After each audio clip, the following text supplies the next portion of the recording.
স্টাইলের পেঁপে ভাজি। প্রথম পেঁয়াজ আর তেল দিয়ে ভেজে নিল, এর কালো জিরা দিল,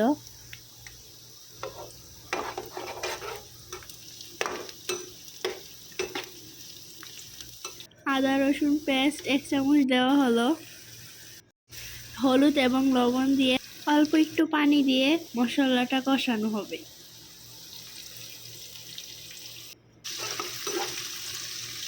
মশলাগুলো কষানোর পর পেঁপে দেওয়া হলো,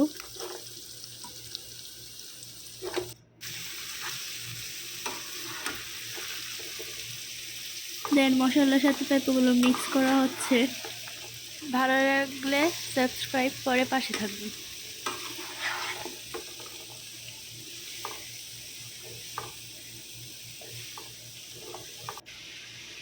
দেন কাঁচামরিচ দিয়ে ঢাকনা দিয়ে ঢেকে দেওয়া হবে।